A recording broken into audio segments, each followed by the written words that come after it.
Okay. So we heard about how's lunch, okay? They focus on sustainability, so they let you wait for the food for a while first before they give you yeah. They're trying to sustain their profit. Okay, let's do a recap. Okay, so in the morning we learned about the importance of ESG because it's about ourselves, it's about the environment, it's about the world. Then we realized we also need to understand the more detailed aspect of ESG because ESG is just not about green plastics or yellow box or those kind of things. It's very specific in terms of role and requirement.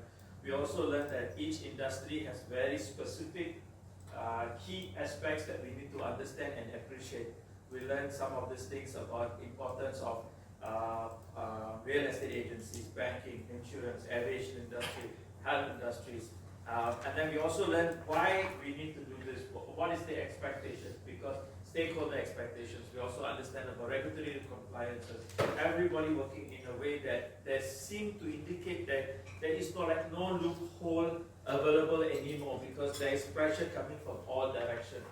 So there are some people still, in fact I have some colleagues, some very senior people say, oh, this is just a Western world, have an implication and it's a Western agenda. I think it needs to be evaluated in terms of what Western agenda has to impact in terms of you eating a fish full of plastic or your size of your Kobe's has come smaller. Whether or not, I don't think the Western agenda is so small they can influence the size of your carrot and your Kobe's, okay? Or the air that you breathe, you know. If you really don't think it's a Western agenda, you shouldn't have nano air condition or air filter in your house, right? You should be able to breathe nicely. Why are people now driving EV car, expensive EV car? Because I think that this is not a Western propaganda. In fact, the Western world are not doing so well themselves. It's actually the Asian countries are doing better. I mean, we have always been embracing sustainability a lot. Along the way, we forgot. We thought it's more cool to follow the Western world. But if you go back to our old style, the way we eat, the way we could do it in the kampong, you know, we used to stay in our house near the kampong, how we save one another, how we gotong royong, how we actually pack our food using leaves and then use plastic on top. We were actually living in a very sustainable way. In fact, if you go back and you see how our nenek moyang used to live, or if you go back, they actually were practicing things that were a lot more superior. They were eating a lot more healthier food, they were using a lot more biodegradable things, you know. In fact, if you go back even to our Indian culture, a lot of our food stuff, everything is all using back traditional things, which never use the plastics, never use a lot of other things, you know. So it's not a Western propaganda, it's actually finding our own rich culture that was definitely they were smarter and richer in the tradition. Then we learned about the importance of understanding the governance aspect of it because it's very important. So we did this case study to actually show you, to demonstrate to you each aspect of ESG. Your perspective is important, but you must understand the perspective of others. For example, same case study, their answer is different from your answer. Because why? You have different expectations. As a municipal council, you have to balance between commercializations, profitability, sustainability of the business. At the same time, you also have to carry the burden of saying how you can improve the quality of life, how to improve the quality of people, how to improve the quality of the water that we drink, or the air, or the whole living conditions. So same case study but different answer. Now let's listen to our aviation boys in terms of what is their view in the same case study. All right, over to you. The mic is there, so you can use the mic.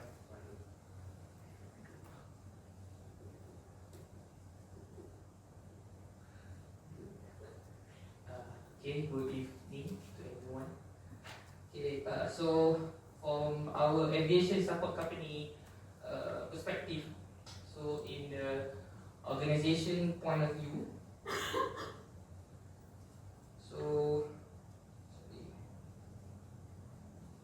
it will the impact on our organization will be that there will be an increase in carbon emissions due to expansion, so whereby there's more frequent aviation operation, and also with regards to the construction activities also.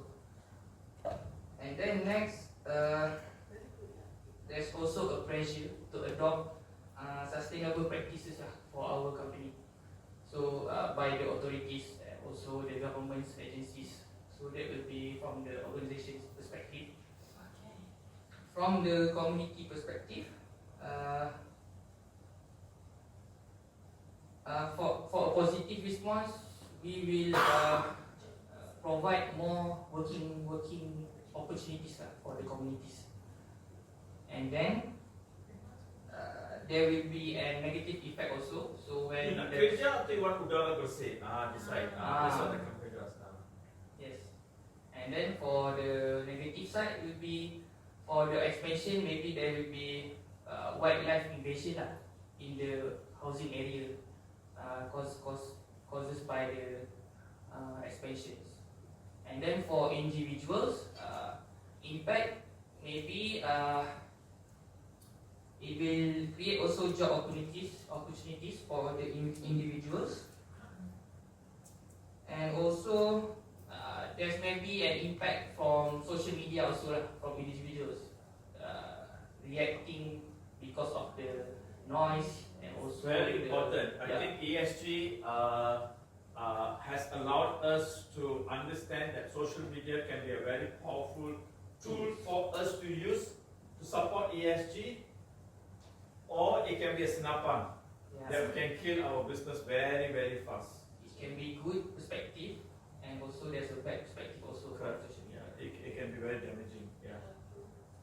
Okay, I think that's all from I think very good. I like the fact that you brought up the matter of social media because it's a very powerful tool. It's a very powerful platform for us to push for ESG. I like the fact that you talk about giving employment. I think that's very important, and I think you also talk about how to develop community. What this does is that my previous company, Eden, actually created the concept of smart city for Singapore, and we won an award for that. All the HDB flat new development, we created a smart city where the new development embrace the nature, creates opportunity for different kind of living arrangement. We made doors wider so that people with wheelchair can go in and out of the bathroom easier. Like a lot of our old bathrooms, you cannot wheelchair inside. That's why my wife and I, when we designed our house, we made the doors slightly broader so that the wheelchair can go in and out.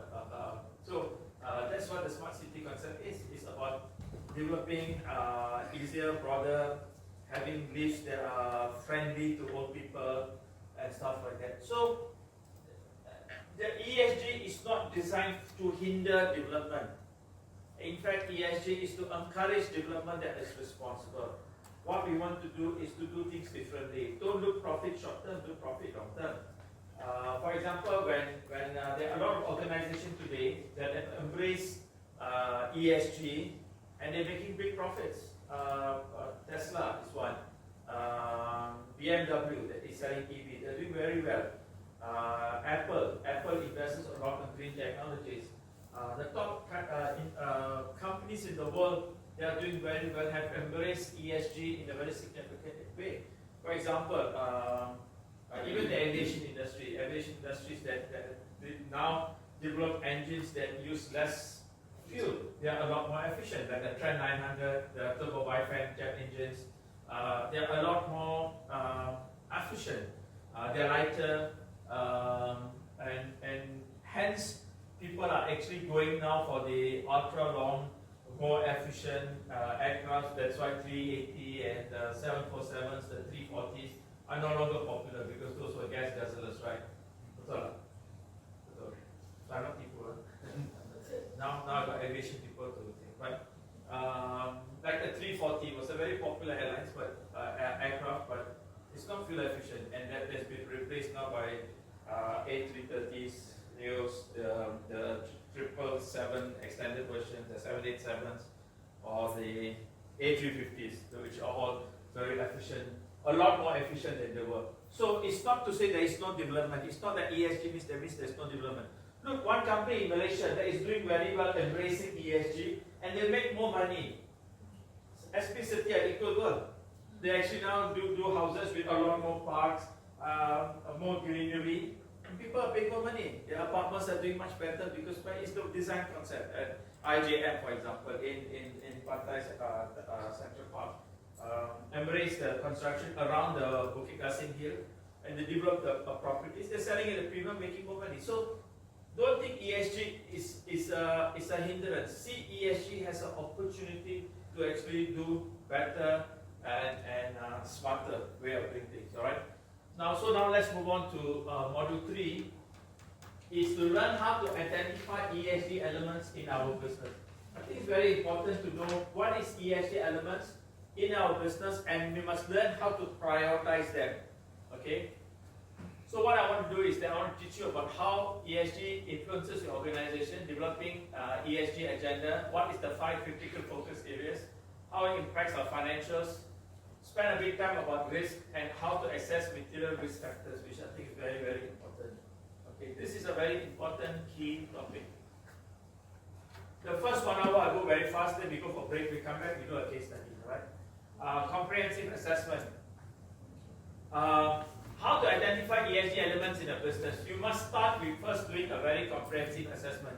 You must know exactly how to develop an assessment.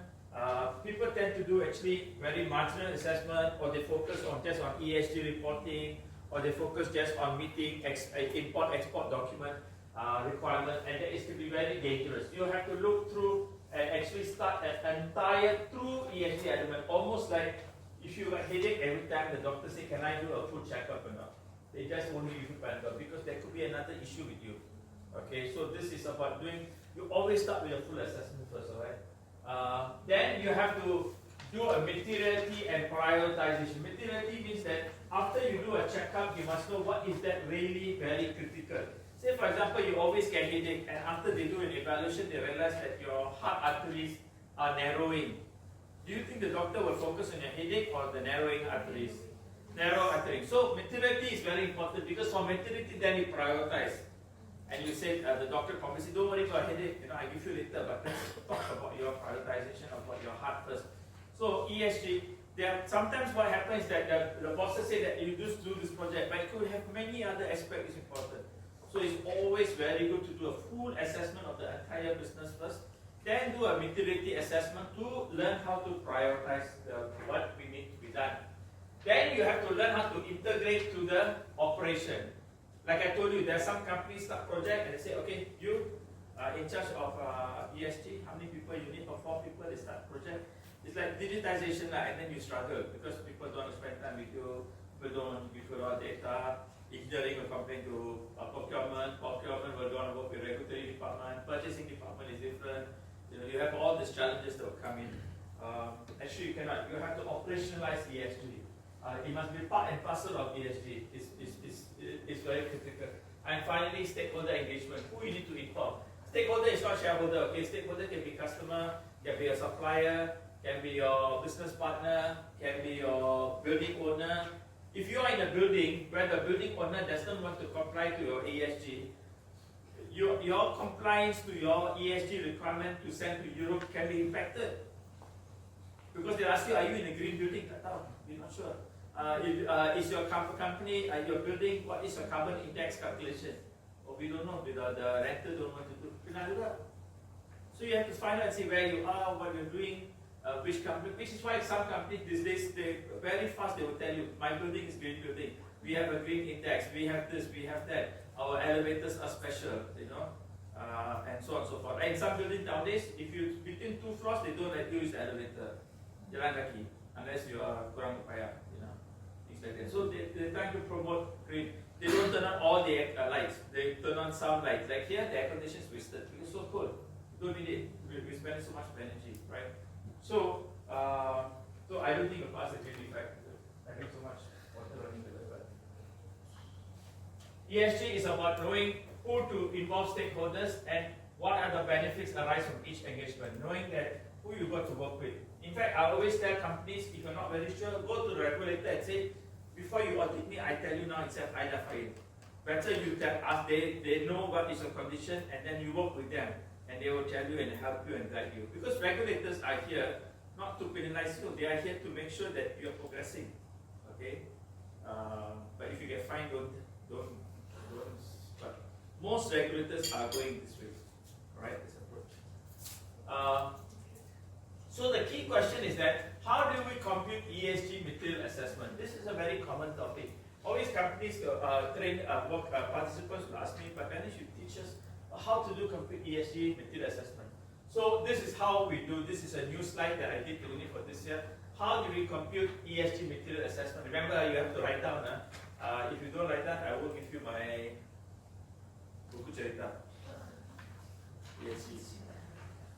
First thing is stakeholder survey and interviews. Okay. Mine is also ESG governance. If you do your work, I'll share with you the slide. Stakeholder surveys and interviews. Stakeholder surveys and interviews is very important. You have to go and talk to your partners, business partners. I just told you, right? Talk to your customers, find out what they need, and so on and so forth. To do a materiality matrix. Materiality matrix is that you have to decide which is more important. Regulatory compliance more important, customer more important, export market more important, meeting financial reporting more important, or green financing is more important. You have to ascertain yourself. I cannot tell you this, nobody can tell you. Your company has to decide, your boss has to decide, right? Third one, industry benchmark. Let me tell you about materiality assessment. Okay, once there was a client of mine, plastic company, in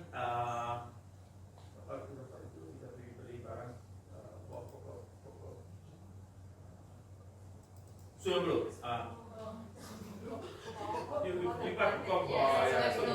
So there was a plastic company in Surabaya, and Apek He's Apek, but he's a very rich Chinese man. Okay, he owns his plastic company. Okay, he is a son for Apek. Because he doesn't want to give up the company to the son and daughter. But anyway, he's running the company, and he said, Ganesh, he can't speak English. Okay? I broken English. I want to become top green plastic company in Malaysia. So very good. Okay. So then he showed me. He said, oh, see, I put all the pokok. I said, all bougainvillea here, bougainvillea. Then he said, I changed all the light. I put LCD light, save energy. I said, okay. And then he said, I reduced the aircon. My staff complained, but I reduced the aircon temperature, which increased. Okay. He said, so I want to be the first in green. I said, oh, very good, very good. So I said, what industry are you in? I said, am I very good green already? What some more topic you give me? I said, no, you're not even close. She said, why am I not close? He said, I got water treatment, I got a safety of the factory, I'm very strict about all this. I said, am I going to become green? I said, not even close at all. He said, he got a bit angry. He said, oh, what is the masala? So I said, what industry are you in? He says, plastic industry. You know, plastic container, food container, you know the one you buy in market, but not the expensive plastic, all the cheaper plastic, a lot of plastic container, all variety of industrial and consumer. He manufactured for many people, for like Giant, Tesco, or whoever wants plastic. So I said, what industry are you in? He says plastic. I said, no, think carefully what industry you are in. He got a bit more upset. And he said, plastic lah. And I said, no, think very carefully. What industry are you in? I said, think carefully. Then of course he even more irritated. He said, plastic lah. Then he got like very angry with the son because the son brought in a consultant that doesn't know what plastic is. You know? So I said, no, it's not plastic. So you know what's the answer? What industry is it in? A bit close, but not supply chain. You are in the packaging industry. If you don't change your mindset, knowing that one day nobody is going to use a plastic, people are going to go to recyclable paper, they're going to go to recycled plastic container, people are going to go to renewable containers, people are going to go to disposable containers. If you don't know that you're in packaging industry and you think that you're plastic and you become green because you use LED light, nobody's going to appreciate you. So you must know really what industry you are in. For example, a bus industry is not in the bus industry. You're in the transport people moving industry. You've got to think differently. You've got to think about, the guy in Nokia was thinking about phone. Apple was thinking about lifestyle. Guess who survived? So you got to think the new world is a lot different. For example, Astro. Anyone in Astro? Nobody. Astro is suffering today. Why? Do we watch more TV? Yeah, we watch more TV. We use more program. We use definitely more program, right? Everybody knows Korean, this, that, and everything. But Astro is not working, right? Huh? Okay, streaming service. Why some streaming services? Astro are streaming services. So why is it not working? The reason people are not working is that people nowadays no longer look at movies at the time you tell me to watch. 8 o'clock to 8:30 those days. Remember Star TV, Family Ties. 8:30 to 9 o'clock, MacGyver. Of course, some of you don't know who's MacGyver. So you know that. In my MBA class, I said you must be versatile like a MacGyver. Oh, I was like, Seppa MacGyver. You don't know who's MacGyver. Anyway, 9 o'clock to 9:30, Cheers. All the movies is all mine, sitcoms. See, they already set for you. Nowadays people want what? I want to decide. And nobody wants now 2 hours movie, 1 hour movie, 3 hours movie. Nowadays they want to watch a movie like a serious sitcom that is written such a way, you pause 5 minutes, you drive, reach traffic jam, you continue, you still know what's happening. And then you stop, go back, you cook for your husband, you can sit down and watch and you also know what's happening. And then you miss some topic, you watch again, it's like you never miss it. So it's different. People now want to know movie, not movie, but they're looking at serials. Serials is written such a way that keeps you glued. One scene, the guy from the house to go back and see his mother or his wife is 1 hour. But people still see it because it's pause, and watch it. It's different stuff. So Astro is suffering not because it's wrong, it's old technology, bad service, poor service, but it's because people's life is changing.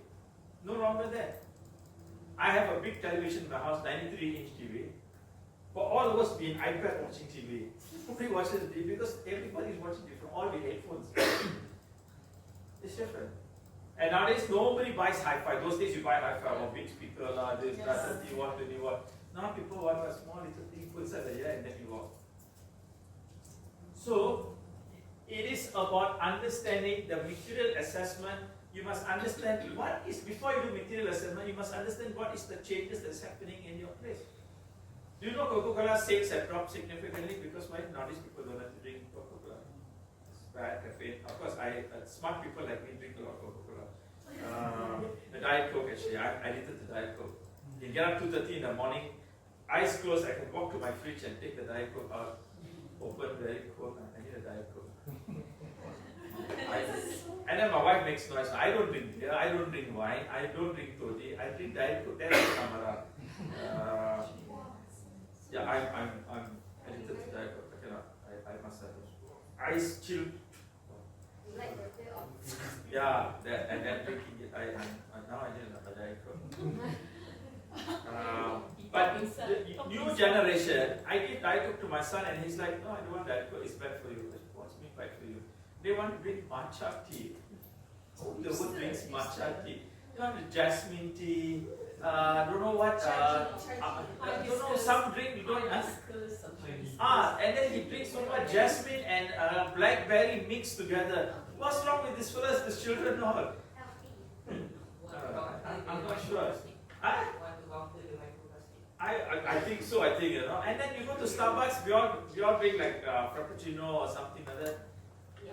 They order tea with the tea bag. Yes. And all his friends, you know, they order different and then they order don't know what, bread with no sugar, no kaya, nothing, and it's different lifestyle. So the material assessment is, utility matrix is that when you develop, don't develop what your boss wants or what you want. You have to develop in terms of what the changing world is. You know what I'm saying? Like, nowadays, if you're going to tell somebody my TV is 4K, I don't care. I want to ask you got Netflix or not. Isn't it? Nobody is interested whether it's 4K, 3K, 2K, they don't care. And nowadays, air conditioned, people don't care how cold it is. All they want to know is whether it's safe electricity. Yeah. So things have changed. And nowadays, people buy car. Those days, people buy car, they could talk. But from the sound, the ladies would know, very strong. They don't care. What they want is got reverse camera, got Bluetooth, you know, it's different. So when you develop the matrix, you must develop a matrix that is relevant to the need of the industry. Even the aviation industry, or whether you're in the banking industry, is very important. Like banks went and developed and did a lot of ATMs everywhere. Siapa yang pergi ATM sekarang? Sekarang transfer. They use my duit or phone, QR code. And tiba-tiba all the banks that invested in ATM, hilang duit.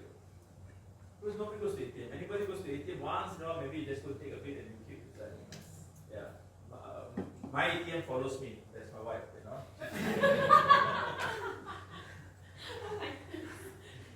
Because nobody uses ATM. Everything is touch and go or watch. Now even watch can pay, you know. Very soon it'll be thumbprint. You know. My point is that if we develop a matrix and say the number of ATMs we have, who goes to ATM? Nobody does. Even the robot doesn't wait anymore at ATM. Because that's cool already. So the maturity matrices you must understand in terms of the complexity of the changing environment. That is more important. So if you're a food drink company, what is the most important people want to know is how organic. What's the date? Like when we developed Farm Fresh, our milk, people are not interested in whether whatever it is. All they want to know is that is this really fresh? Really fresh. And we say it's really fresh. And I tell them if you don't want to believe it's fresh, I say you leave it on the table for 3 hours. They say what happened? I said the milk is spoiled. They say why your milk is spoiled? Because it's fresh. It's simple as that. That's why Farm Fresh when milk is spoiled, we're very happy. Because we tell people it's fresh and there is no preservatives. We just replace for you. If you want us to replace, we replace for you. But our milk will always get spoiled. If it gets spoiled, it's because it's good. There's another one milk company, I cannot tell which brand, but that one is the funny comedian. He always will dance to this yogurt drink. Stay.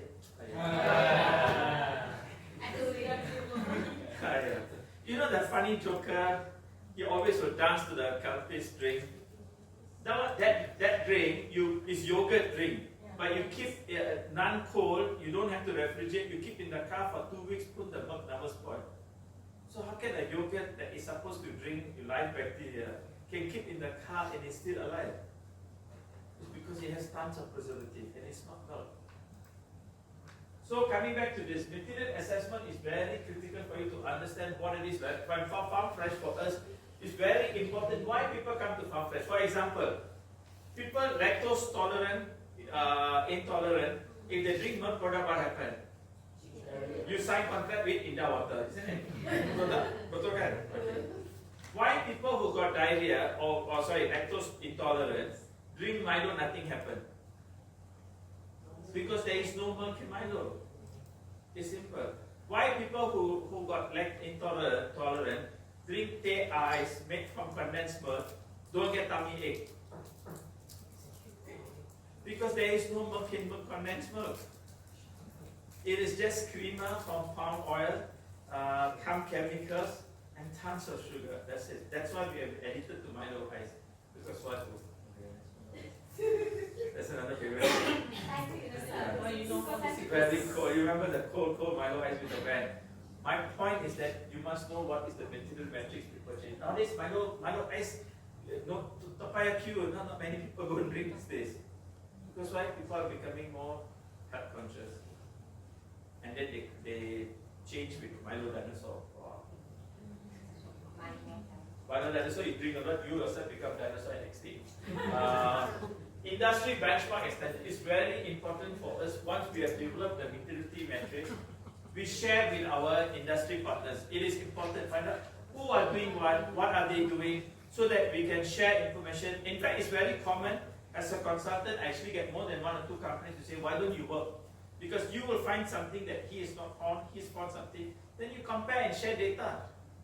Say for example, a bank branch, okay, or an insurance company, you want to look at the carbon footprint of your branches. Say suppose you get index of 5. So, index of 5, good or bad? Don't know. How or I know? I still don't know. I mean, I would know because I have industry standard. But if you ask one consultant who has never done this, I don't know. Yeah. If like someone does something for the first time, suppose your wife cooks something for the first time, cook. Bagus tak? Mana saya tahu? If you show me a few, then I can tell you, isn't it, whether it's good. Of course, we always compare with our mother's cooking now. But So if you have, so banking, we always share data between different branches.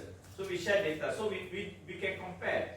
You know, cars do that, right? Every time they say Creta X, Creta Y, and then they show the buyer, you know already, so it might be this BYD. Then they show you they do comparison. So banks actually do a lot of sharing of data. Bank Negara allows us to share this data so that we know, how come other bank is index is 6, mine is 5, why am I not reaching 6? So we did a project for Tenaga in Malacca to help restaurants to become more efficient. Because Tenaga said, okay, I want to become more responsible to all the restaurants inside. So we said, you gather data. You find all the data, come up with 5 categories of restaurant. So 10, 20 tables, one category, 20, 30 tables, whether you're fast food or restaurant, you come up with a few categories. Then you share the electricity with everybody to say that this is my average. So if I have a restaurant that I open and my lunch and dinner is crowded, other times very not crowded, I got 30 tables, I know what is the usage by 20 other restaurants are 30. And I said they only spend $2,000, I'm spending $4,000. That means something wrong with my cost. So by doing this, the Tenaga can help other people using other people's data to find what's your average. Like for example, somebody come back and tells you, your dad, son comes back and tells you, okay, Dad, I got all my subjects is above 80. Oh, very good. You know, what's the class recognition? The class last point, because the exam is very easy. Everybody got 100 or 90. So 80 doesn't mean anything, isn't it? So you need to find out exactly where you said. That's why normally when I used to come back and say I did, when my father always asked me, what's your class in the standard? Not in the class, in the whole standard, because that's where you really know purata, where you sit in your bell curve. I think that's very important. So Tenaga did the project, which was a project that we worked with Tenaga, was very useful. So industry users is a very powerful way for you to share data between other industries, get data. You don't have to publicize this, but then help to actually do benchmark and standards. Bank do this, electronic company does this. A lot of electronic companies manufacturing, they share data. What is your energy usage for this, energy usage for that? So they can, hospitals do that, okay? So that's very important. Third one is use data analysis tools, material workshop, and expert consultations. Why expert consultation is not that we're looking for money. It's actually, there's some things that really very, for example, I don't know how to calculate ESG impact on biohabitat loss bawah tanah. There's, in fact, in Malaysia, there's only 1 or 2 people. Even that, they are not accredited internationally. There's a few experts overseas. But you need that. If you're a palm oil company, you need that. Aviation industry, you need some aspects of that. So you need to get some industry experts. But when you get them, I always encourage my clients to make sure they use a process of training, onboarding your people. So you learn how to improve yourself. Then you have to do risk assessment, which is very important. Which is the most critical? What I'm supposed to do in the next 6 months, what I'm supposed to do in 1 year. For example, if you have wastage right now, in terms of industry pollution wastage, and you have realized that some of this don't meet international standards, that will be more critical than to see whether your light need to change to LED lights or not. Okay, I'm just giving you an example. So the risk assessment is very critical and very component. What is that it potentially can harm? There are some companies that went through the entire whole ordeal and they failed the audit. They failed the audit because they didn't take care of their staff. And the audit pays a lot of attention to staff safety. In terms of do they have staff drill? Do you have staff awareness and stuff like that? How often did you allow your staff to talk about safety of the industry? What kind of safety tools they use? Are they safety accredited? What type of clothing they use? What type of gloves they use? So it's very important. And then you do scenario analysis and materiality reporting. Scenario analysis is not so much in the beginning, but material reporting becomes very critical. Alright? So this is how typically you compute ESG material assessment. 1 to 8 is the most common way. There are many ways of doing it, but this is how you do. When someone says, "Can you do an ESG material assessment?" This is how I do for companies. Alright? Now, how do we do material assessment? What I want you to do is, I want you to discuss and prioritize which is first, second, third, fourth, and fifth, and sixth. It's number lah. Masa quiz. Sebab I tahu selepas makan tengah hari, ESG wise, you need a bit more exercise kan. please exercise a bit your brain. Which one is first, second, third? Bincang dalam table and let me know. It's very important because the sequence can become chaotic if you don't know which is the sequence.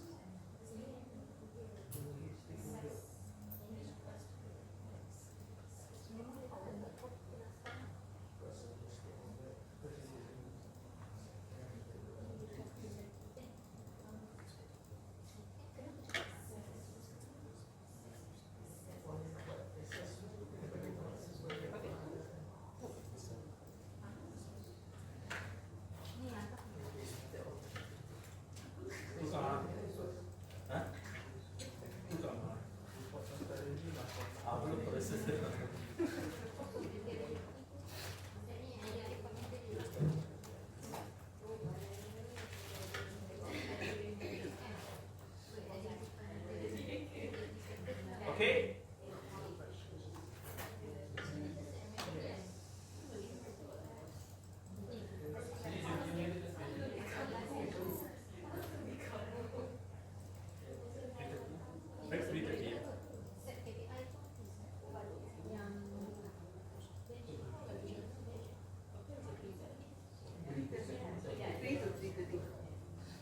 Okay, have you all got it?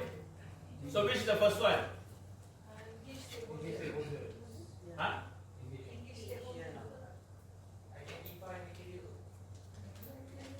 Wah, ini tikam ni.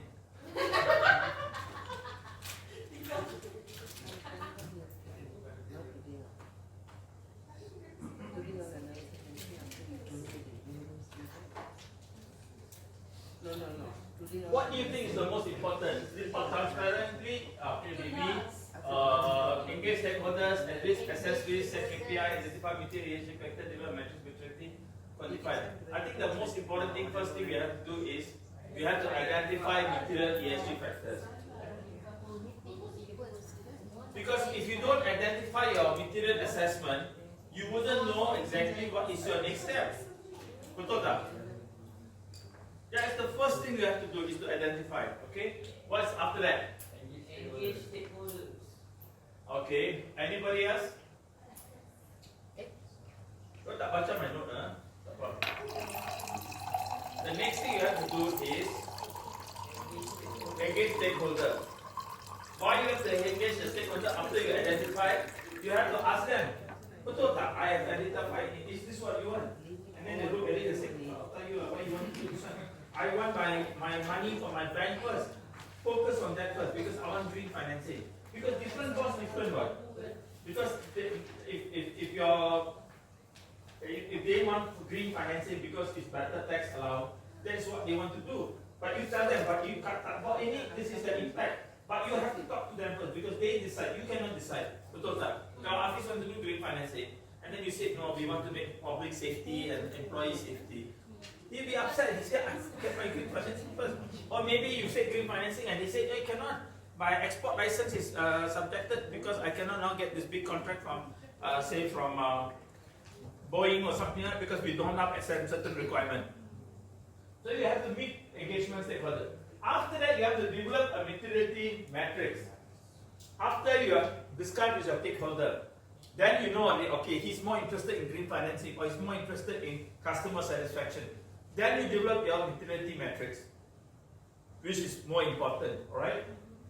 Then you quantify and prioritize, assess risk opportunities, meaning that where risk opportunities is what you can, risk means what is that you can avoid to become masalah besar, and opportunity is where, remember I told you this company, they had major problems in Singapore in terms of waste management, aviation company. And then they became so good in managing their waste, they actually have other companies to manage the waste and they earn consulting fees. Okay? So there is opportunity, right? And then set KPI, and then you report transparently. It's very logical. On that. Correct? Makes sense, right? Of course, you always review the life changes, right? So, when you identify material risk factors, your first thing you have to do is look at environment factors. For example, carbon emission, fuel efficiency, noise pollution, waste management, This for a bit. I added some aviation issues here also, right? Recycling of aircraft parts, where you want to keep. That can be a part of your business too. Biodiversity impact near airports and operational hubs and stuff like that.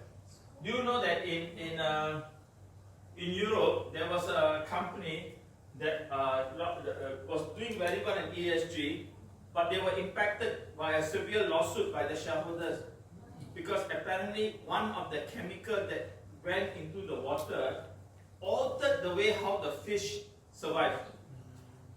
And apparently as a result the fish live longer. Because the fish live longer, because the fish, it's a chemical company, became stronger, the fish start eating other fish. So the eco balance dah rosak. Itu pun salah. Ya. Bukan Kirana lah. Pirana in Malaysia got banyak. In berjalan sini, berjalan sana. They will take a lot of money. There's Pirana in line. So even in a matter like that can be impacted because this is like recently people complain, but there is another fish party, no, some other catfish, different kind of catfish. Bandaraya. Ya ini bukan potong pokok merah bandaraya, ini yang lain. Ya. Ikan bandaraya, but it's a different one that can eat up all the other fish and is spoiling the ecodiversity. Like because of all the developments they have now and the types of water we have, all the biawak in PJ now are very big. Iguana is very big and they're so big that they come into our house. You can see in CCTV camera walking around, looking around, as big as the dog. Huh? You see before? Yeah. No, they're getting bigger and bigger. What? How you chase them? Every day, certain time they will come and walk around, and then my mother will Then where is he going to go? You're feeding him with food, he's going to come there with the family. They might move in there as well.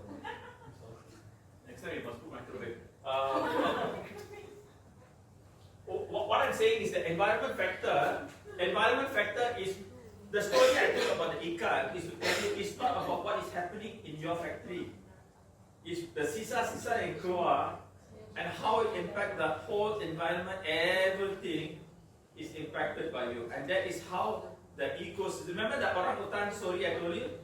They couldn't demonstrate whether the orangutan is happy in that location or not because they don't have the data to indicate that. And they lost a very big few major shareholders. They were impacted very significantly, right?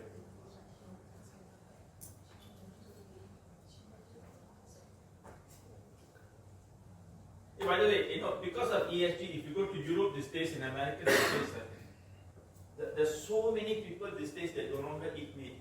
Not because they want to be vegetarian, it's because they realize how much of chemicals. For example, after I joined Farm Fresh, I realized that whatever that you give a cow, which is why we don't give, actually goes into the human body and can trigger a lot of growth and cancer.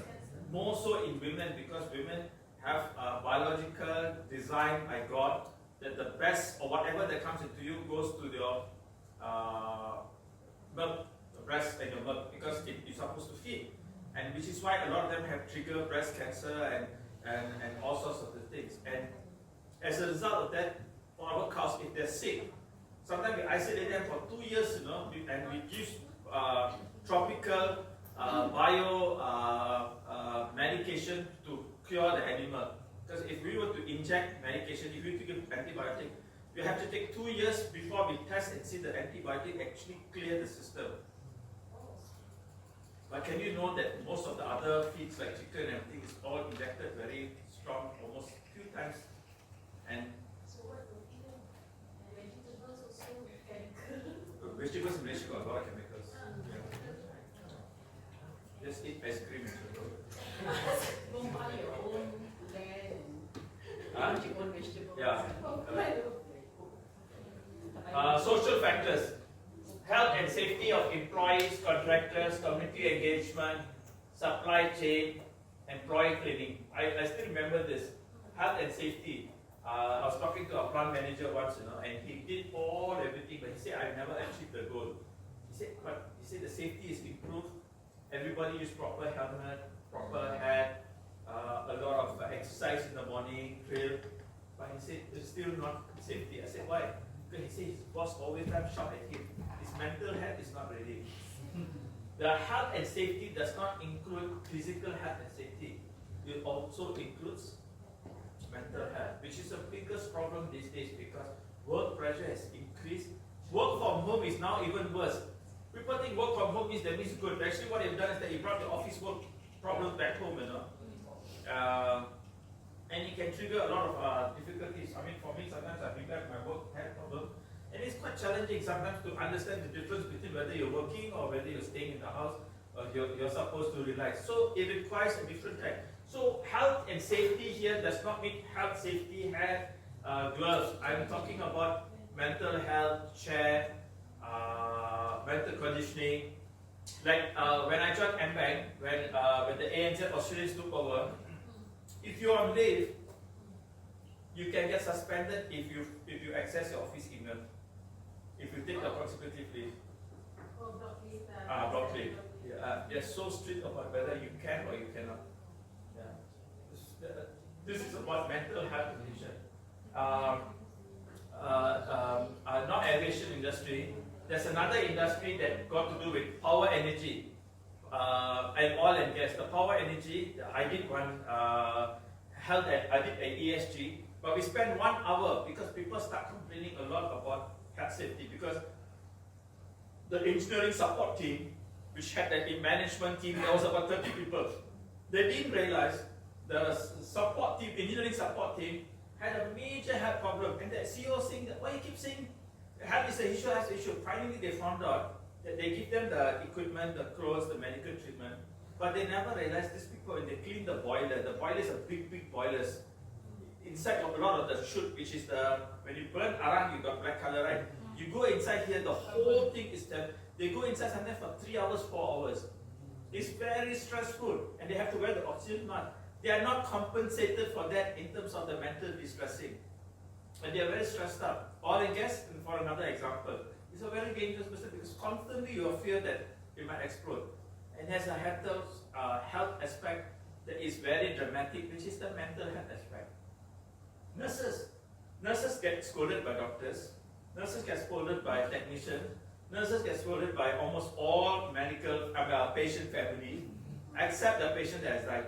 Okay, the nurses get and the health I've done before in hospital, and the mental health among nurses is the highest because no one really thinks about their mental health condition. So my point here is that when you talk about health, don't just think about, for example, a consumer call center. Do you know call center? Nobody cares about actually the person receiving the call. You got KPI, but nobody looks at in terms of how abusive Malaysians can be. You listen to me first, or that kind of language. Constantly the whole day. It's tough.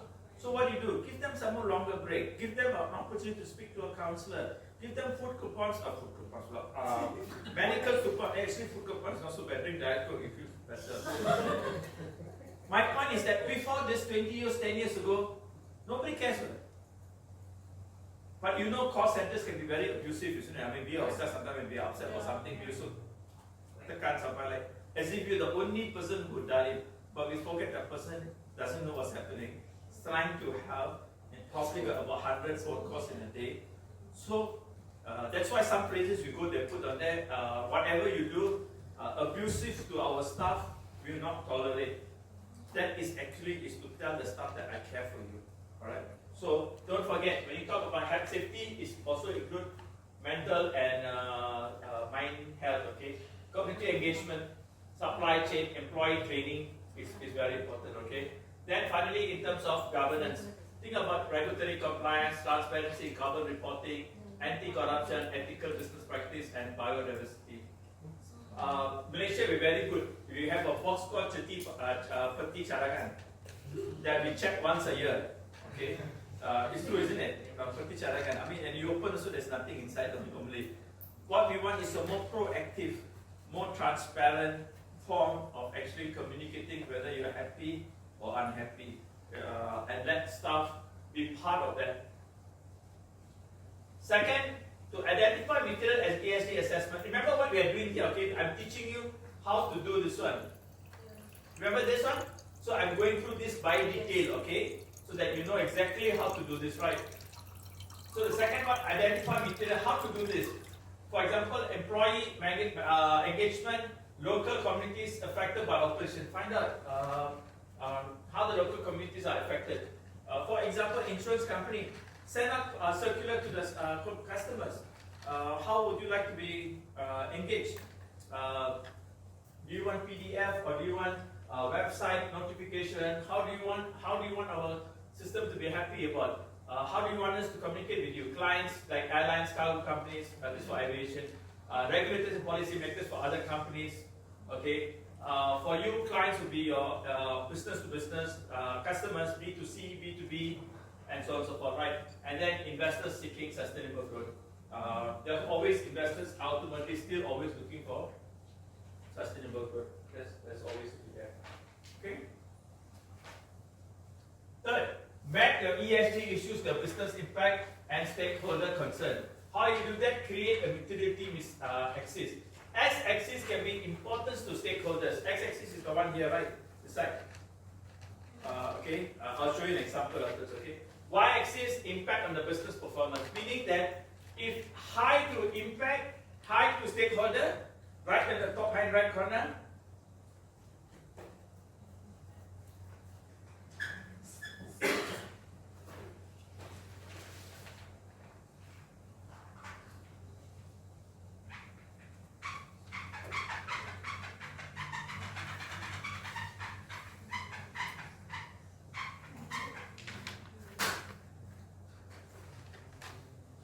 So, can you see here? So this is x-axis. This is to stakeholders. This is to company. So if it's high here and high here, so what you do is you do a box. So high here and high here, you plot here. High here, but low here, it will be here. So once you've done this, this will be a first quadrant. Then you have to decide whether you want to do, the management has to decide whether you want to take care of the stakeholders or performance, business performance. Typically, after you're doing this, normally people will do here, then here, then here. Some companies will do the body here, then here you do not. You must do this materiality assessment. The reason I'm showing you this is because some trainers don't do this. Because I'm a consultant, I'm not a trainer. I'm showing you how exactly I do for clients. So that for each metric you can create that is lebih senang to explain to your boss what is the impact and how to prioritize this. And finally what you do is that you plot the ESG issue during the stakeholder engagement into it. You can also do interview. Hey boss, this one where you think is important, boss, this one very important, you do this. Then you ask business partner. Then you ask your customer.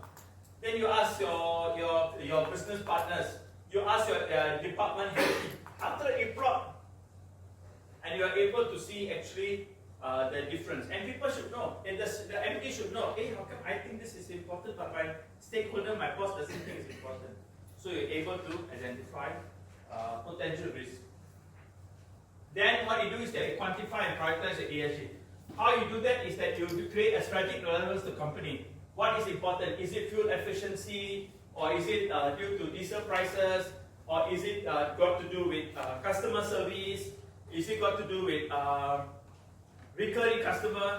That means how many times the customer come back to us? Is the customer service is happy or not? Then you look at stakeholder prioritization. Like airline industry, noise pollution is important. For insurance company, the most important thing is service. Service is the most important thing. Do I get my claim done properly or not? Is my commission premium that I paid, is it fair? Will I be fairly compensated? So these are the things that you want to know. So stakeholder prioritization, what it is. Then you look at regulatory risk and compliance. What if Bank Negara will say if I don't meet the requirement? What if suppose I underpay? And Bank Negara, if you underpay your claims, so Bank Negara will hantam you. You overpay, then your shareholders are how do I balance this? And from an ESG perspective, because why the S part of it is social governance, and the social governance is very, very important, right? For you in your business, the regulatory risk and compliance risk is, as a government agency, right? What is your capacity to balance between helping someone and not and at the same time helping people who really deserve, and not everybody that comes through the door? I think that's very important for us to use a matrix to develop that. Then use the ESG framework to do the GRI reporting. This three we learn tomorrow. GRI is the most commonly used global reporting initiative. For aviation industry, there is a specific GRI code. For insurance, there's a specific GRI code. Each industry have a special reporting initiative. This is not a standard. This is a guideline. This is to help you to know what is important and how everybody is doing it, so that you don't go and do something that is totally different. Okay, so it's a guideline. They have a general guideline, it's the 100 series. A bit more specific is the 200 series.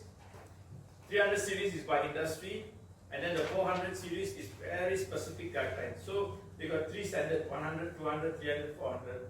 It's like almost like a buku panduan in terms of how you should focus on doing it. And then they break it down by industry, by types of industries and stuff like that. SASB is accounting standard reporting, because you need to now to disclose your carbon calculation. You need to disclose your risk involved in ESG. Sooner or later, all companies, especially aviation companies, definitely will have to have a lot of accounting standard requirements, data to do. And the accountants won't be able to do that unless they get data from the operations team or from the performance team. This is almost the standard. And the bad news is that Busan has made this as a requirement already to be disclosed. Busan has made this as a requirement. Malaysian Accounting Standards made a requirement. SC has made this as a requirement. If you want to put an IPO listing, when you do your forecast, you calculate your cash flow, your historical data, they want you to comply to your accounting standard. What is the potential carbon calculation? What is the impact of your business to the industry? Have you considered all the sustainability issues? So your carbon disclosure, your net carbon disclosure, your scope 1, scope 2, scope 3, or all your requirements, all becoming standard. This is not whether this is a, so anybody say this is a Western agenda has absolutely no clue that if you don't do this to meet Busan's stock requirement, you'll be paying millions of dollars in terms of fine. Alright? TCFD is more of a task force on climate-related financial disclosure. I'm a member here. I've passed a few examinations, not all of it, but most of it. And this got to do with how business impacts you on the long term. For example, if I'm a power station and I have my power station by the sea, I have to calculate what is the financial impact if the sea level rises. Will it impact my power station? I'm a windmill. I have to calculate in 10 years. What if suppose the wind doesn't blow this direction anymore? So I have to calculate. Insurance company, even worse, I have to calculate. What if suppose sea level rises in 5 years? What is my policy coverage to cover house damage by rainwater? I'm sure you do that. You have to do it in 10 years. And then, and nowadays you see there's everywhere remote tower fund, and in the US you see. I studied in 5 years in the US, I've never saw big hurricanes that now they are facing in Florida and all these things. The ship go on the road, car road goes on the sea, it's all puta balik already. So TCFD is power companies, they have to calculate, do we have enough generation in 10 years from now if what is suppose it gets too cold? We need more heat for energy for heat, or is the other way around? What if suppose we rely a lot on dam? What if there's no water, there's no dam? How do we manage this? What if suppose there is no coal? So this is long-term climate related financial disclosure. You have to calculate what is the financial impact on your business. If you have Kedai Kopi, TCFD won't impact you. Okay? Unless you say that the climate is going to increase, more people come and drink Diet Coke. Maybe. But this is meant for insurance companies, shipping companies, Energy companies, insurance bank, definitely aviation companies involved with TCFD disclosure. You cannot run away. Okay. The good news is that a lot of your manufacturers, your main system partners like Boeing, GE, Rolls-Royce, engine manufacturers, are already doing this. So you have to work with them to understand the importance of TCFD. So GRI is about day-to-day business, how to disclose. SASB is accounting standard. TCFD is very important to the two industries that is in here today. And it's about how to calculate financial impact 5 or 10 years from now. Like someone said, no, I'm located in my inland. I'm not impacted. And I said, how do you know you're not impacted? They said, well, in Malaysia, all our energy comes from coal. If you don't have nuclear energy, coal prices goes up, electricity prices goes up. What's the chances that your energy prices will go increase higher? Very high. Right? Yeah. That's why I bought an EV car. Yeah. Conduct a risk assessment for each factor. Then you have to calculate the potential financial, reputational, operational, regulatory impact for each of the assessment. Remember, we write down all the impact. This one, for each year, you have to write what is the potential financial, reputational, operational, regulatory impact. Then you have, for example, carbon emission. What is the risk of carbon tax? Loss of contracts with environment-conscious airlines. Suppose if you don't have a proper disclosure, you might lose some of the customer. I think Asia don't know, I think maybe, but other airlines potentially might have them. But sooner or later, Asia will be involved too, alright? Because Airbus will ensure that airlines like Asia has to meet those requirements. Okay? Community engagement, risk for protests, delays in permits. Then we have to identify also opportunities. How do we make more money out of this? How do we lower costs? Like for example, farm fresh, ESG is something that we love. Many people panic, but for us, farm fresh, we're happy. We don't put chemicals for the cow. We don't put chemicals in the padang to get grass. We use the cow's manure. No, what's the cow's name? Who in Malay? No, that's another name. Kaurang. And we use the cow dung and also dung actually. It's cow dung. Cow dung, and even the urine. We collect all this, we go through a special machine, we add it, we let it oxidize, and then we put for our grass. We don't put chemicals. Because whatever chemicals we put in the grass will be in the milk that will trigger unhealthy response in you. And so that's how we farm fresh beef. Either it's a farm in Malaysia or in Singapore. Sustainability is very, very important. So some people sustainability don't like. For us, sustainability we like very much because it's our benefit for us, right? Then monitor and report. This one is a bit more straightforward. Just write this down. It's about carbon footprint calculation, community engagement metric. I still see companies sometimes they about 1,000 people from the same company all make new T-shirt because people don't have T-shirt, right? But new T-shirt, Hari Keluarga T-shirt, and then hair, and then everybody plastic all over the place. And then they go to Orang Asli settlement and maybe help 50 people and give them maybe 2 T-shirts. But they spend more money on themselves. So there's some companies these days are very careful. How much they spend on themselves must be a small amount and actually what actually help the people, right? Yeah. And then you have to follow the sustainability report like GRI or SASB to publish value. SASB is more accounting, GRI is more operational and business, alright? Do you want me to stay longer in this slide? Are you writing anything? Okay, I follow. Okay, possible.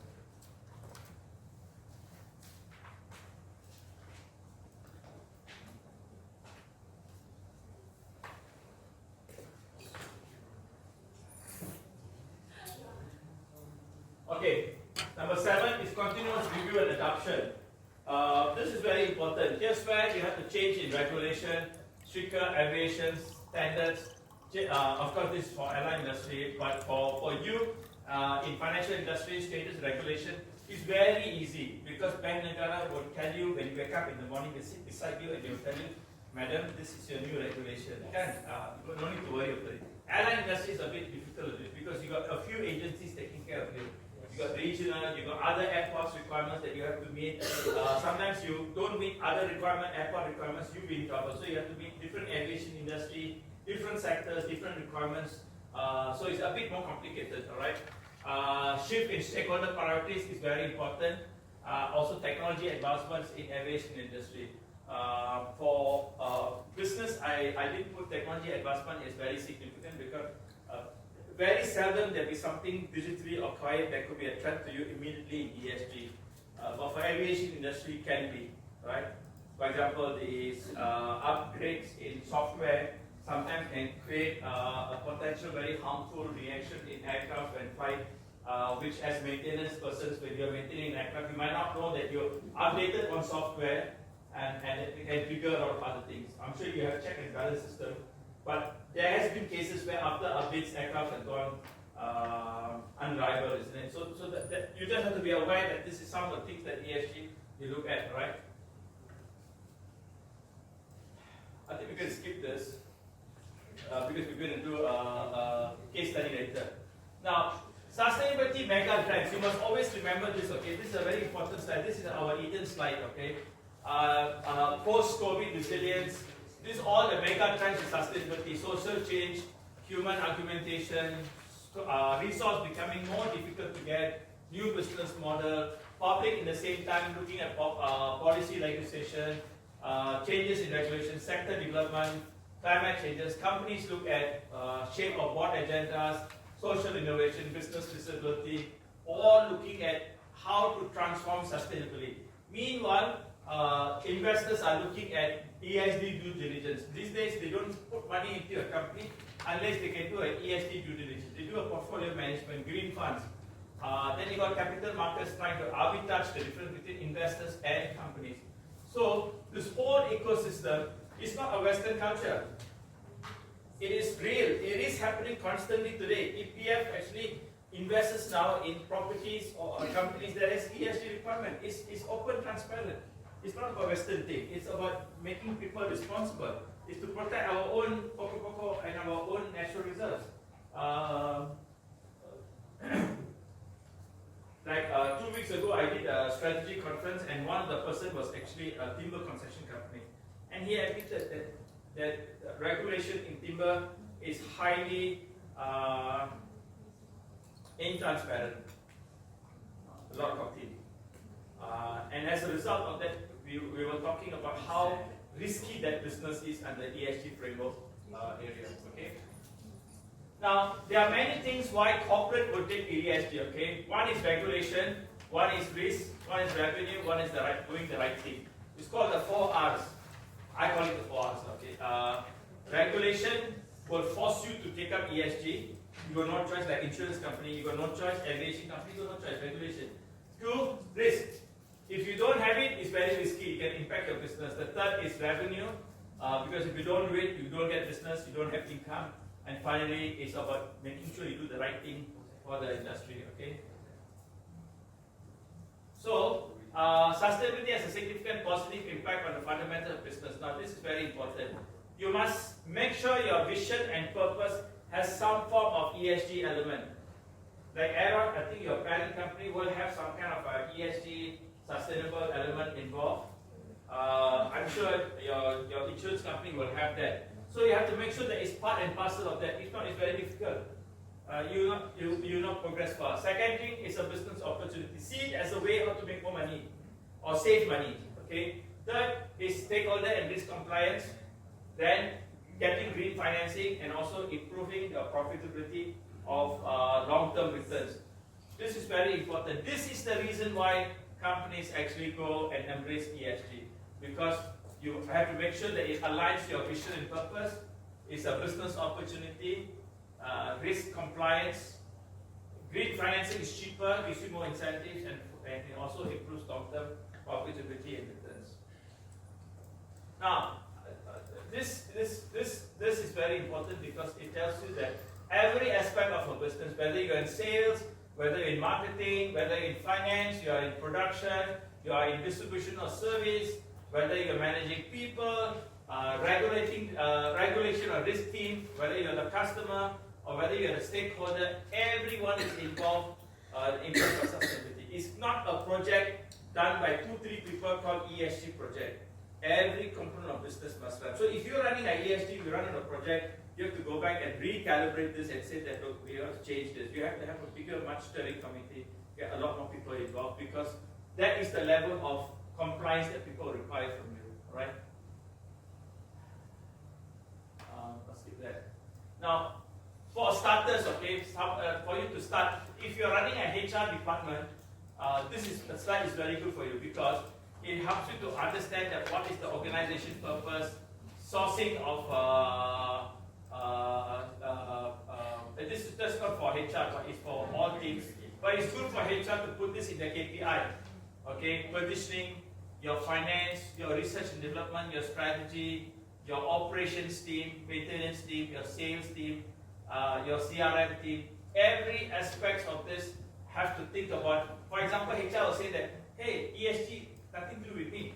But you're going to think about minimum wage, whether your compensation is fair, whether you think about outcome. I'm involved in finance. Oh, you have to do risk planning, cash buffers, corporate governance. If I'm R&D, you have to think about impact investment. You've got to think about technology for food. If you are in CRM, you've got to think about how to develop relationship, how to create better customer intimacy, community engagement. So this is a way for you to start thinking about different people think about different business. This slide is useful. If not, everybody just thinks about environment. It's not. It's about so many things that is part and parcel of our business every day we do. Alright? So ESG is why? Because there is a change in the way how people think. People are moving from consumption to materialistic pursuit to value-based and mindful consumption. Which is why these days people now drink coffee no longer in big cup like Starbucks. If you go to Zeus or somewhere else, people now rather drink Malaysian brand, smaller cup, because that's all I drink. Now Coke also got mini Coke, smaller Coke. Because people don't want to waste. People are becoming more health conscious, people are becoming more value conscious. No longer people now buy a big car, they want to buy a smaller car that is more efficient and price. Because Americans is different, you know. But value-based mindful consumption is the way how people are going right now. Okay? Why? Because health awareness, reuse and waste, clean label, environment, traceability, animal welfare. Clean label means they want to know that when you buy a product, they want to know who exactly manufactured. Sometimes you buy a product, you don't know where it comes from. Who manufactured, where it comes from. So clean label means I know exactly what's in the product and where it comes from. Okay? And if you want to sell in many parts of the world, in fact, even in Singapore and Indonesia now becoming very strict about traceability and fair pricing. Right? This is just to show Malaysia becoming more and more shifting towards sustainability when they buy products in terms of like shampoo, food. They're becoming more mindful about sustainability. Research show that people are increasingly becoming more sustainable and they prefer to pay more. Now this is important. Sustainability also can be a very important way how you actually can improve your competitive advantage by actually having a proactive risk mitigation, is a market innovator, be the best in the industry and stuff like that. For example, Farm Fresh, we became a market innovator, like our korma milk is sustainable product. We wanted to do something that is healthy, that is sweet, and then during one day heavy long meeting, somebody wanted to pecah puasa because it was fasting time, and they had a bit of dates. They were so hungry, we all getting scolded from doors. So he put the korma inside, he poured the milk inside. After drinking, he said, hey, very nice. So we decided to peel out all the korma the next day, and we grind it, and we made the drink. It was very tasty. And that's how korma milk became. And we charged premium and made a lot of money out of it. But the whole idea was that because it's a market innovator, it's a good opportunity. So sustainability is something very important. Why we use korma? Because it's good for diabetic patients. It doesn't increase your high sugar level very quickly. It allows you to have some good properties too. So that way, it can be a competitive advantage. Reputation and brand. For example, Airbus has a good reputation and brand for safety. For GE, for example, has a reputation for high energy efficiency and so on and so forth. Okay. For example, BYD, people's reputation is that it's safe batteries. Okay. So that's important. So you come back and do this. Let's go for a break. It's 3:30 now. We come back at 3:40. If we had a long lunch, we come back at 3:40. Right? 3:40 and then we do this.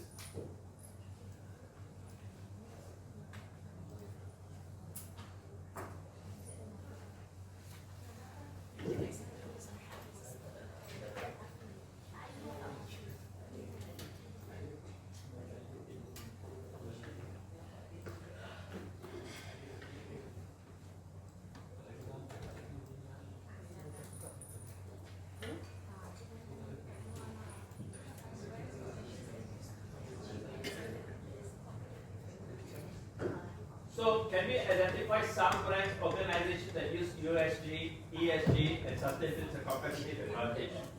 Can you give me some names of the companies? BYD, yes. What else? Conference, definitely. This way dapat susu. What else? Huh? TNB, they talk about ESG, but I don't think people say that TNB is the most efficient because the majority generation is still by carbon fossil. Yeah, but they already mentioned commitment to get rid of the coal. Correct, but that is not their main. They are not known for sustainability, isn't it? Not yet. In fact, their trucks still are using diesel. Yeah, so not there yet. Tak terima. Post laju.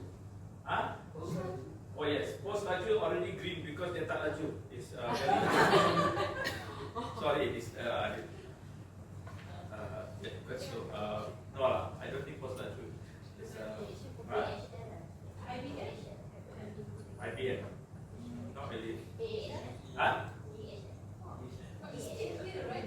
DHL. Huh? Siemens. Maybe. I think companies that are really very advanced is Apple because they are very energy efficient. They invest in a lot of carbon technology. I'll show you a video of this of what Apple is doing. Other companies like Body Shop. For example, if you go to Body Shop, you see a lot of their workers. They're actually very I know the Body Shop owner from Malaysia. She's actually a good friend of mine. Her name is Molly. And I told her that, and she's very happy that I noticed that. If you see a lot of the salesperson, is neither male or female kind of. They are very gender biased, meaning that they allow a lot of people of different gender preference to work in their shops, earning in a very respectful and a very honorable way. And because there are companies that don't hire these people, but Body Shop hire them, and they apparently do a very good job. They're very loyal, very hardworking. They become good entrepreneurs. So Body Shop is, because not only the product is ESG, it's the way how they do the business ESG, the way the packaging is ESG, the way they hire people is ESG. The pricing also, they try not to, they work very hard not to increase the pricing. Apparently some of the product pricing has not increased for years. So they are there. What about say Malaysian Airlines? Asia. Is it ESG? Why? Shorter uniforms, less sabun. There's not so much. Is that the reason? I don't know. How to know the company says ESG? So you have to go back to the key compliance and see where they are in terms of environment, where they are in terms of social, where they are in terms of governance, and therefore then you form an opinion in terms of how sustainable a company is or how ESG compliant a company. There are not many Malaysian companies that have become champions, and there's one company that have become a champion where the government is very appreciative of what they have done is actually Sunway. Many years ago, Sunway used to be the quarry company, ready mix company.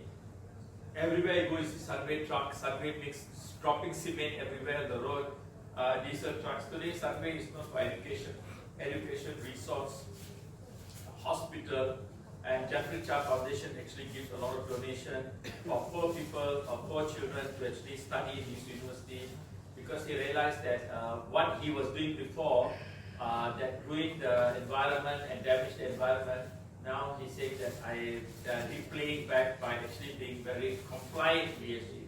One other company that is trying to be very ESG compliant is Plus, because they realized that they damaged the road, unknowingly damaged the environment, and now they're changing the way how they do the roads. They're trying to foster a lot more adoption of people that were displaced, building new under bridges for animals or people to travel. So they are trying their hard, and a lot of their maintenance vehicles now use EV vehicles. They're discouraging people to travel during certain times, to not waste energy. So they're working very hard. So they're trying to become a energy compliant or ESG compliant company. So there are some companies, not many around Malaysia, but there are a few that is doing well. Other one is like EcoWorld and a few other companies, all right? So stakeholders' expectation is very important. And organizing stakeholders, you got both internal and external. Internal is your directors, management, employees, customers, business partners. External stakeholders is like investors, customers, suppliers, regulators, financial. So you constantly have to be ensuring that you meet the requirements of stakeholders' expectation in your ESG.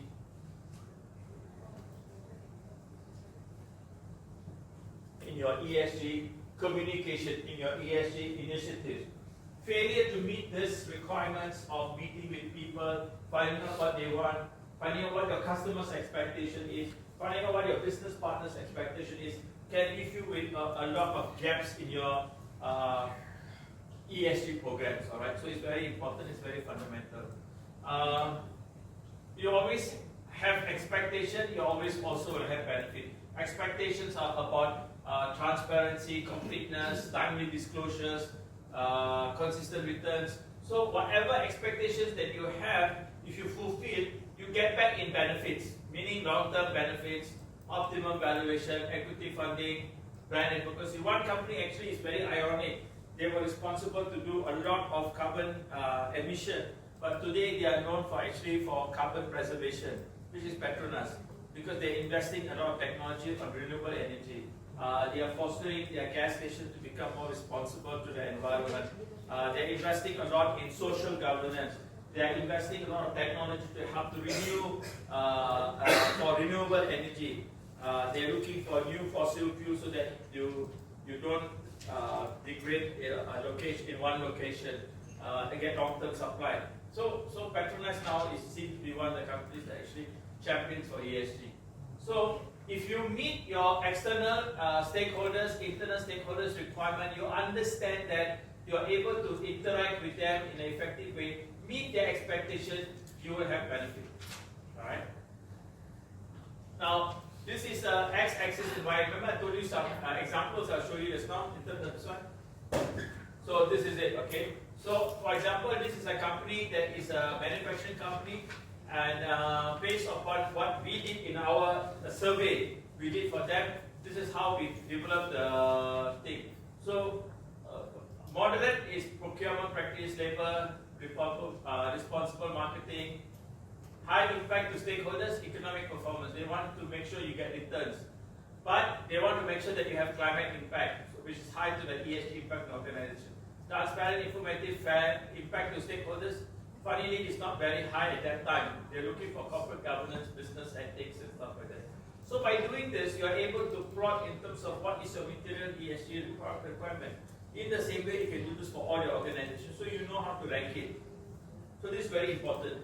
Okay, use this slide a lot in terms of doing it, right? Let's keep this. We'll do this in a case study afterwards. So ESG risk assessment. First, when you are doing an ESG risk assessment, if your company asks you to do an ESG risk assessment, this is what you have to do. Now it's very detailed. Okay, this next half an hour is very detailed. You have to identify stakeholders. You have to do a materiality assessment, which I've already showed you how to do. You have to do data collection. You have to do a stakeholder engagement, materiality matrix, and risk assessment, and then finally integrate the strategy. This is how you actually do a risk assessment and material risk factor analysis to do a ESG risk assessment. So in terms of identifying stakeholders, make sure you know who is your key stakeholders. It could be in terms of investors, employees, customers, suppliers, regulators, right? And then when you do a material assessment, which I teach you, you must make sure that your ESG issues are relevant to your organization's ability to generate profit and value. That's very important. Then data collection analysis. We already done this. That's this part here. We have done to look at your greenhouse impact analysis, your greenhouse emission. GGE is very important. Greenhouse gas emissions. Okay, labor practices and stuff like that. Stakeholder engagement is important. You need to find out about requirements and stuff like that. In terms of what is their priorities, and that's the graph that we talked about here. Okay. Oh, sorry. Then the last one is maturity metrics. And maturity metrics is to create a mapping and prioritizing. You always see me talking about maturity metrics because many people, when they start the ESG, start what ESG metrics. So what happens is that they start benda yang salah. It is not as important. You cannot follow what your competitor is doing. Different people have different requirements. Your customers may be different things. Maybe they don't want ESG so standard. They want sustainability. Maybe they want to look at profitability. So you have to do an ESG maturity matrix index first, all right?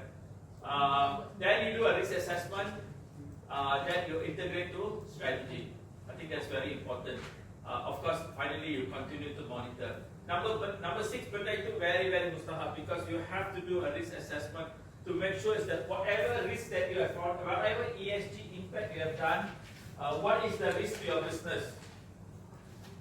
Remember, Top Glove had a major problem. The plantation company had a major problem. Another glove company had a major problem. The aviation industry in Singapore had a major problem. So there are many companies that had an ESG problem, but they never hesitate in terms of the risk assessment. It's very difficult for you to do that. All right. So how to start the ESG risk assessment? First, start an ESG risk management committee. Get your operations team, get your risk compliance head inside, get your accountant involved, get your COO involved. So set up a committee first. I think that's very important. The second thing is identify the risk of ESG risk, which you already done the earlier slide, right? Then the third you do is where you prioritize your ESG risk. Which is more important and critical? Is it risk to profitability or is it loss of license? Sometimes loss of license is more important than profitability. Because you focus on profitability, but you lose a license, you cannot do your business. Has it happened to aviation company? A lot. In Korea, there were 2 or 3 aviation companies that delayed the certification of their ESG and they lost major contracts of airlines. Because if they don't meet certain requirements, the airlines cannot land in certain airports around the world. So it impacted them a lot. So it's very important. Then you develop an ESG risk mitigation plan. And then of course you review and report. You always see me doing review and report because we have to report to management. Where is the challenge? Where is the problem? Where is the progress is?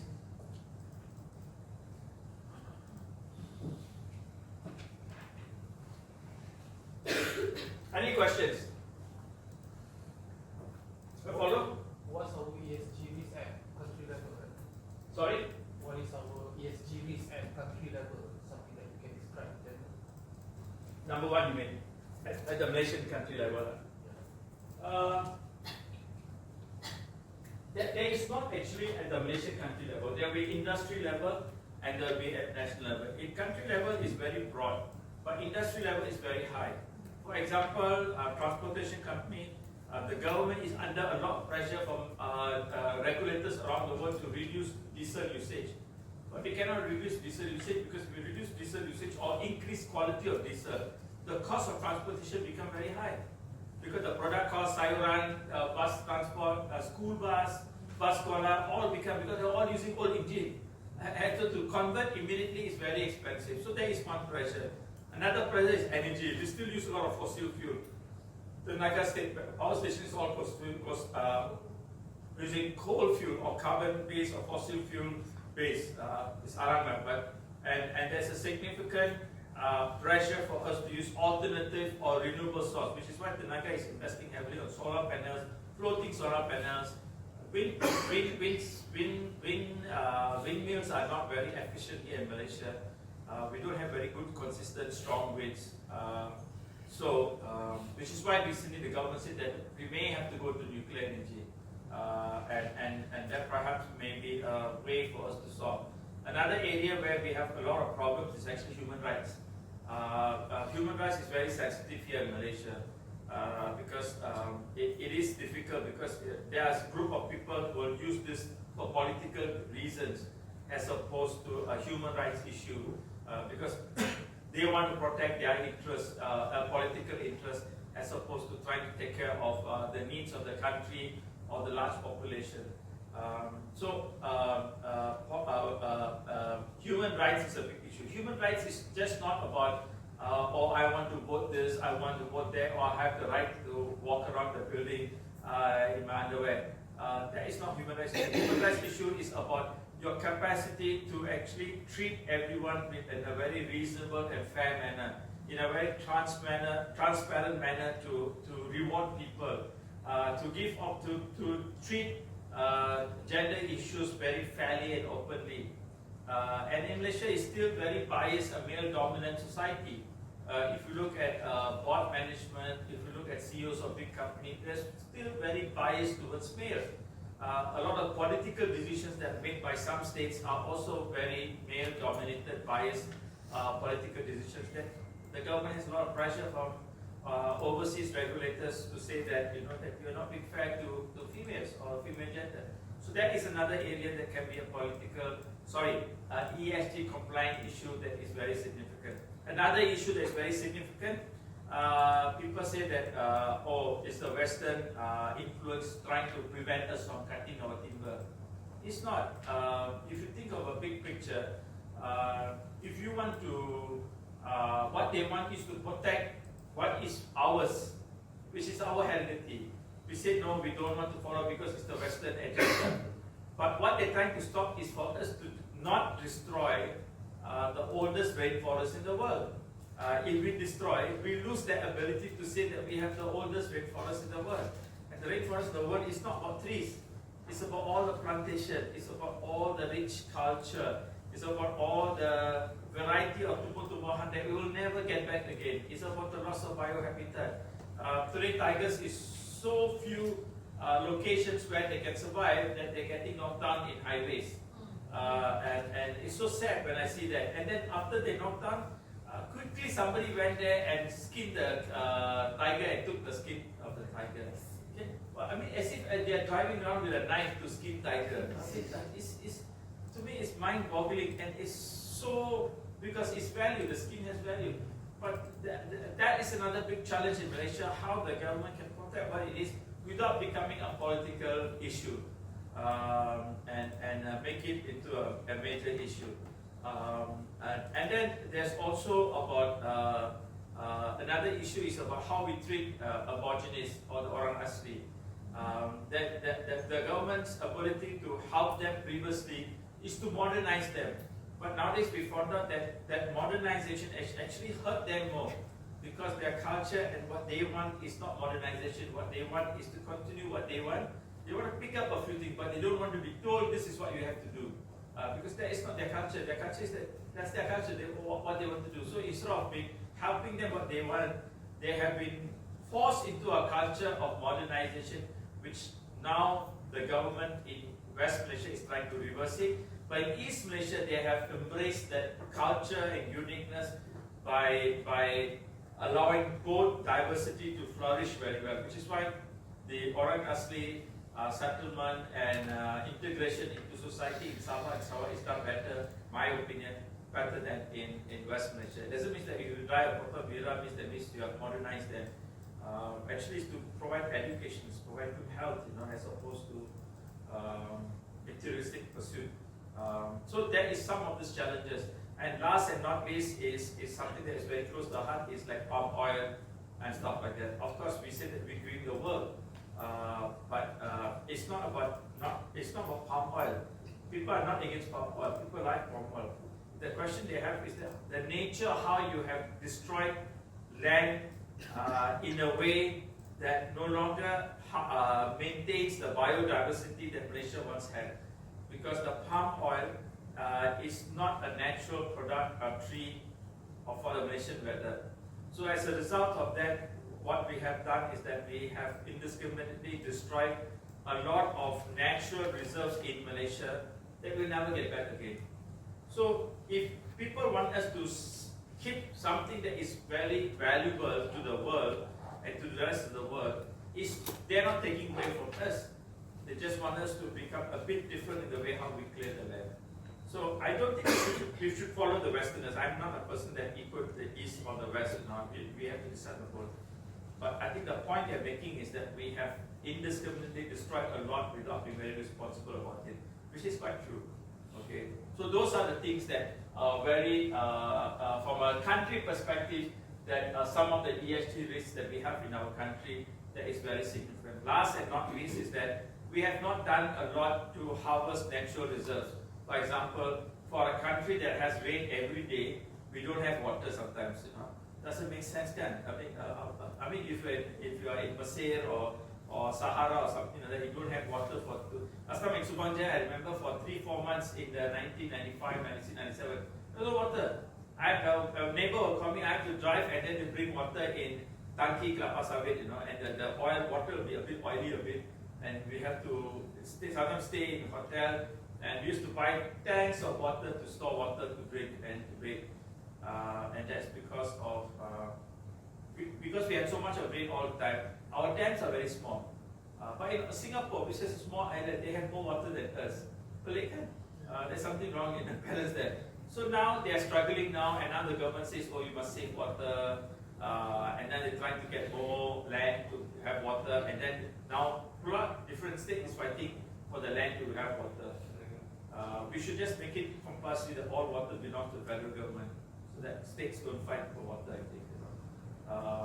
So that is because of the changing weather pattern. So that is another high ESG risk that we have. Finally, since you asked me this question, I think the biggest challenge we have is that if there is a war in Myanmar or anywhere, I think refugee migration is going to be a big issue. As it is, Malaysia is already having so many different refugees in our country that sometimes we cannot recognize, and they don't respect the law as much as we do. And eventually, I think that if there are thousands and thousands of migration that is moving around the country, and if Malaysia becomes too generous, I think we may not have the capacity to protect ourselves. I'm not saying we don't have. I'm just saying at the end of the day, we have to protect our citizens first, I think.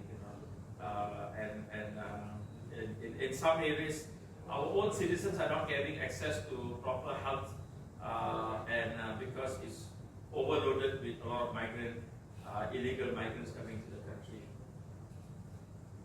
I hope I answered the question. All right. ESG governance, you have to involve board, senior management, ESG project team, and operation. This is sometimes they just do a project team, there's no involving operation. Sometimes does not involve the board, sometimes the board and the project team, but you have to work together, everyone has to work together, everyone is involved. Okay, so I think that's very important. CIRIM has created this one thing called 50 because it is because of the new requirement on human rights, which Malaysia became a signatory in 2022. We have no choice. We have to meet the United Sustainable Development Goal as far as human welfare is concerned. So it's become very critical for us to understand workforce support. So in the workforce support, I think the most important thing is focusing on education and awareness. The second is about setting clear goals and objectives for staff to understand the culture, the ESG standards, the requirements and stuff like that. The third is foster ownership and accountability through KPIs, through engagement, risk assessment of staff in terms of where the challenges are, in terms of helping to transform the organization, integration to strategy, and also continuous reporting and monitoring reporting is very, very important, right? write the last, always make sure you lead by example. I had here a few, I think, which you can read later if you download this later when I pass to you, okay? So these are more important details. I have a video which I want to show you now, okay? This slide.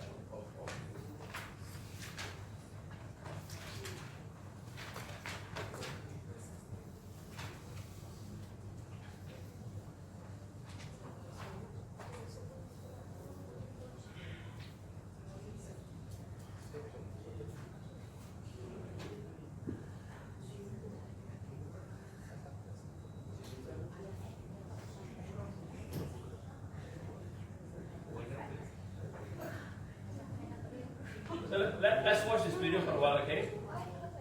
Guys.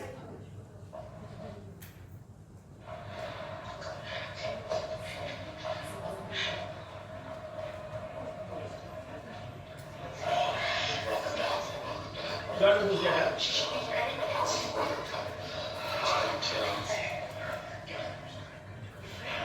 The office is already clear.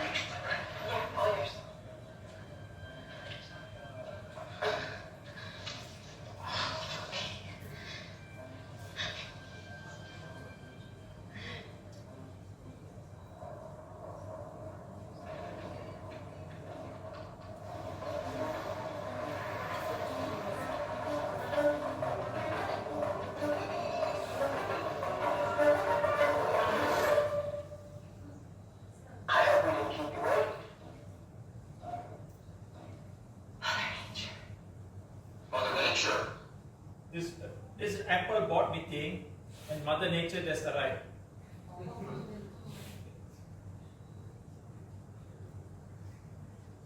Welcome to Apple. How is the weather getting bad? Yeah, it's not the weather, but she controls the The weather weather. was however I wanted it to be. Let's cut to the chase. In 2020, you promised to bring Apple's entire carbon footprint to zero by 2030. Henry David Thoreau over here said we have a profound opportunity to build a more sustainable future for the planet we share. I think our 10 o'clock said the same thing. Damn, Dan. All right. This is my third corporate responsibility gig today, so who wants to disappoint me first? Well, we've got some updates we're excited to share with you. Materials, status. Is there a materials person here? Yes, we are in the process of eliminating all plastic from our packaging by the end of the year. 50 years from now when someone else is left holding our bag. By the end of next year, actually. And we're also currently using 100% recycled aluminum in the enclosures of all our MacBooks, Apple TVs, Apple Watch. What about iPod Shuffle? Well, It's a joke. Don't you people make Ted Lasso? that's a different group. We're also phasing out leather in our iPhone cases. What about Brando over there? They phasing you out too?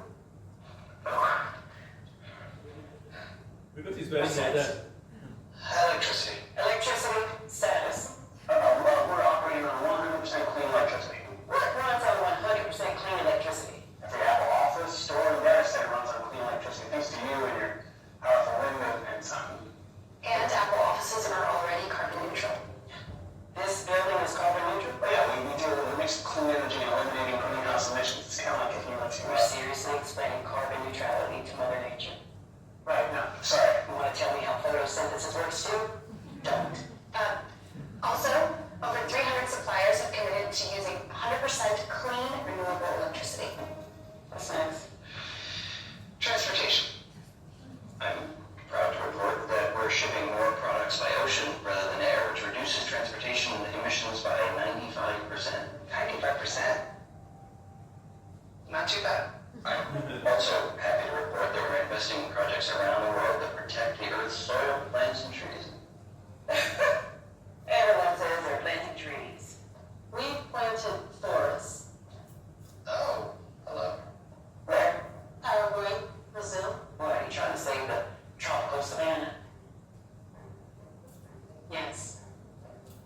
And we've also restored mangroves in Colombia. What else? Grasslands in Kenya. Why? Our aim is to permanently remove carbon from the atmosphere.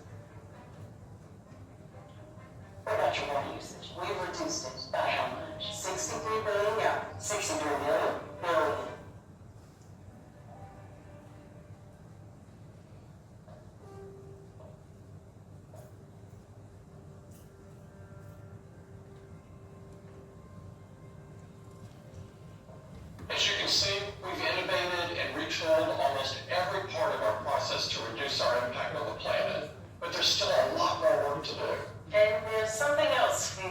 share with you. We're not trying to bribe Mother Nature with Apple swag. It's Apple's very first carbon neutral product. I want to see you do more of this. You will. When? By 2030, all Apple devices will have a net zero climate impact. All of them? All of them. They better. They will.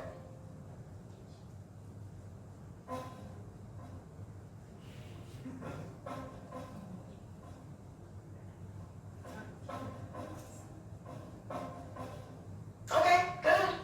See you next year. Don't disappoint your mother.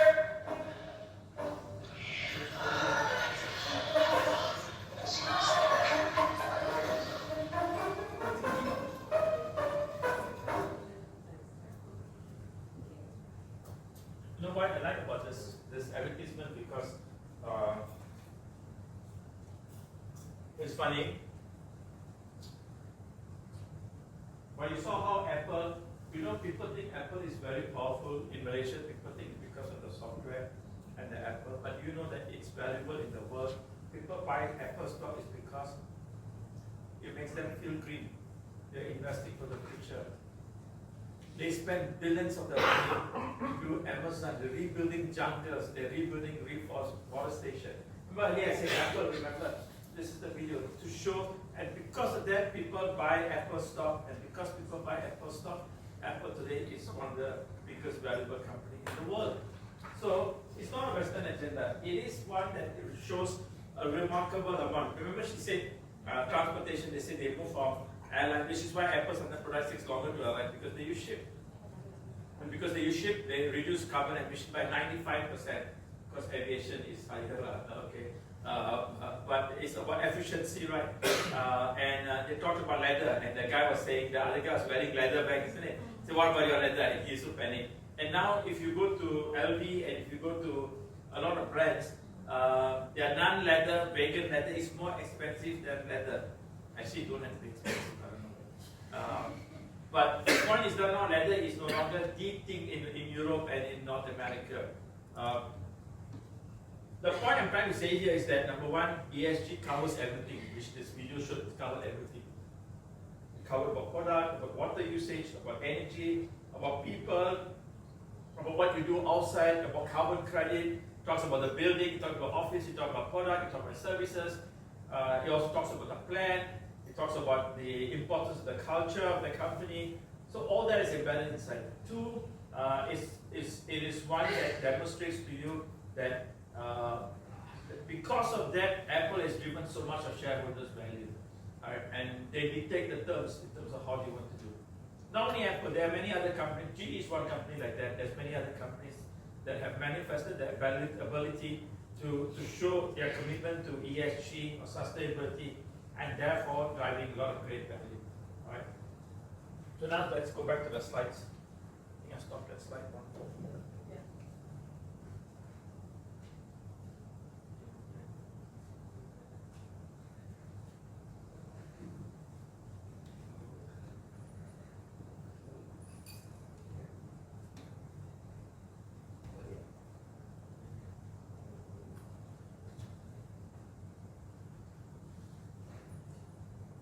So, in other words, by actually driving a purpose, driving an organization that focuses on the whole concept of driving value and shareholders' value, there is a lot of, on ESG, you can derive a lot of value. Now, in transforming your business towards sustainability, it requires an active involvement of the finance team. Because they look at revenue, cost margin, supply chain, new investment, funding cost, compliance, and social people. So when you are looking at ESG compliance, moving towards the ESG initiatives, or what your team is doing, finance plays a very significant role in this space because they provide you with a lot of data in terms of how you're going to do this, okay? There's a few slides here in terms of finance. I'll skip through this very quickly. It's integration of sustainability financial planning, talking about evolution environment, social risk, sustainable finance product, talking about sustainability initiatives, cost benefit analysis, reporting disclosure. Number 5 is very important, okay? We're not going to discuss this a lot because it's a very significant. We'll talk some of this tomorrow morning, Alright. Part of this involves integration of sustainability financial planning, evaluation, environment, social risk, all the key aspects I put here. When you download it, you can read it through very clearly once you show me your workbook that is completed. Then investment in sustainability finance product. These are examples where companies can actually become more green by investing in green bonds, investing in green investments, into sustainable investment funds. So that also can be considered as part of green. Because if the company cannot become too green, you can actually invest in carbon offset investments, green bond investments to help other organizations become more green. There's always the cost benefit analysis that's very important. Cost disclosure is very important. Of the disclosure, must always remember that you also report non-financial data, for example, greenhouse emissions, water usage, social impact, sustainability investments. So the non-financial data is a very important requirement in ESG financial reporting. Okay, don't forget that. Don't ever forget that requirement. These are some of the things which you can read later. Types of green financing in net zero. In green financing, you talk about green incentives, Malaysian banks, green products. There are many banks. You got Bank Negara's low carbon transition facility, which is very helpful for companies. Started since February 22. This year they made it even bigger to help companies to turn around to become more sustainable. All right. You can read this later. Blended financing is one way. I just put in some information there so for you to read. I'm going to skip this. This is all for finance, which you can read later. Okay, now, so by investing in sustainability or ESG, you can save costs. You can actually increase revenue. But by the way, this slide here, which I skipped very fast, is very important, but it's very technical for finance people. So those who are interested in finance, please read this, okay? I don't want to bore the other people here, but you can download it and read this. It's very important for you to understand why this is important. It doesn't mean I skip through the means it's not important, all right? I want to take you to the case study, which is why I'm running through. Now, how to calculate ESG risk? This is very important. Environment risk. You got to look at carbon emission, climate change. You talked about, remember this morning you asked me about CORSIA. That is your targets under airport and ground support equipment, GSE. Is that the term you use? Yes. And in terms of how those equipment, this GSE is, for those who don't know, is the tractor that pushes the aircraft backwards, the one that delivers our bag to the wrong terminal, things like that, okay? Or correct terminal. So this is very important, okay? What is the so if you find out what is the carbon emission, climate change requirement, then you must come up with a mitigation strategy, how to overcome. Waste management and pollution. So carbon emission and climate change, this is example is airport. But even insurance company and your SME companies will also have something similar. Okay. Then comes the biggest under environment risk. Next is waste management and pollution. It's very critical. So you must find out example jet fuel spills, hazardous chemicals. Waste management can also include for hospitals is all your hospital medicine products, surgical things that are finished after hospital. Food company will be all your food waste and stuff like that. So once you find out, you must find a mitigation strategy. Okay.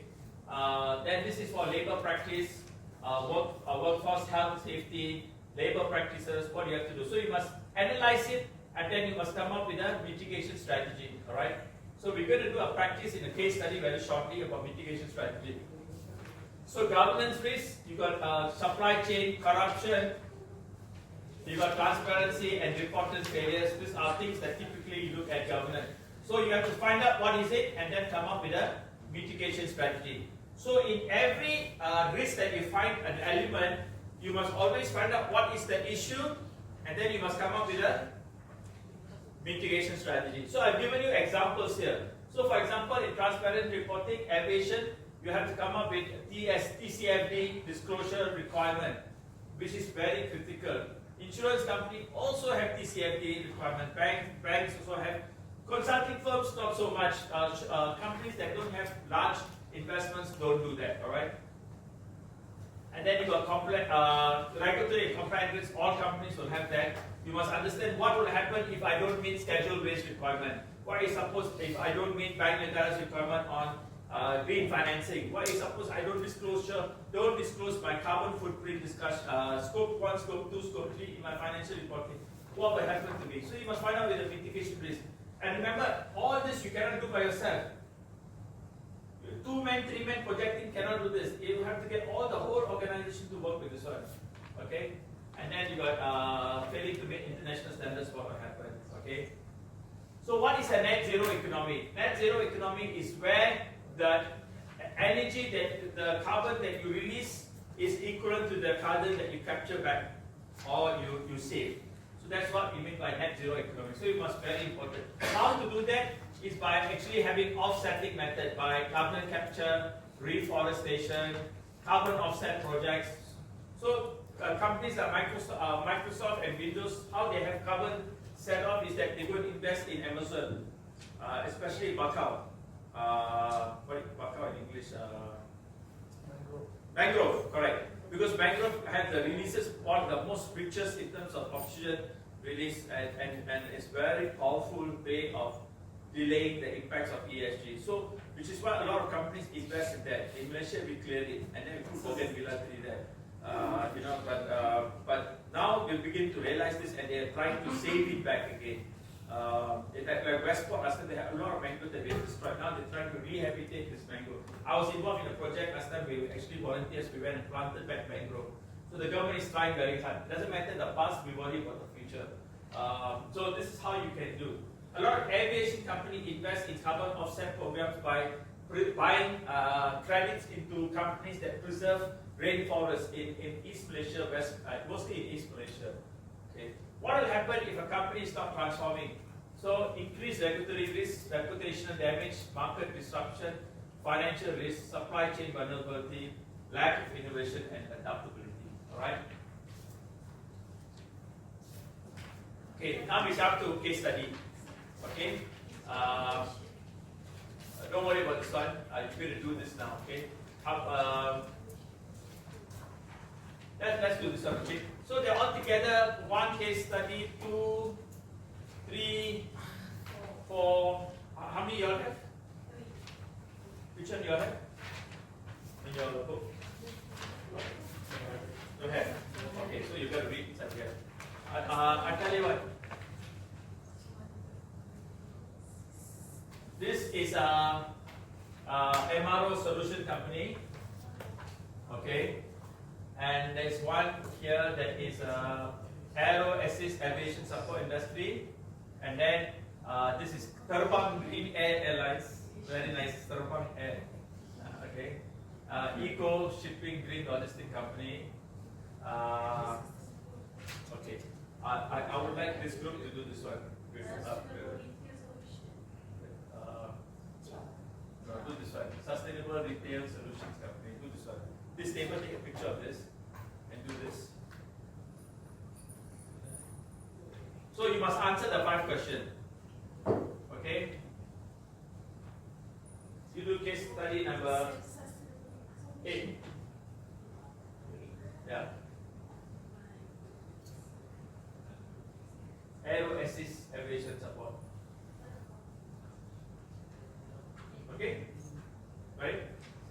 You do case number. Oh no, sorry, you do case number 9. Minta maaf. Minta maaf, you do number 9. 9 number is a good number. Home C is good. You do 7. You want to do 6, 7, or you want to do 8? Where do you do 8? Don't worry, all 5 questions or so. To answer the 5, I don't want you to sit down and you have to use all the earlier templates I shared with you. You have to do materiality assessment. You have to do ESG materiality assessment. You have to run through each of that element, prioritize that internally between all of you, and then do a simple value at risk and benefit to profit and then answer the 5 questions. I'm not interested in the question, I'm interested in whether you know how to apply the template. Okay? I give you all 15 minutes, 20 minutes. We finish at 5, try to finish by 5:10. Okay? Get that? I like that, we try now. You got no choice, we have to try, you want to learn, right? Yeah.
So don't worry about the answer, worry about the application of the tool.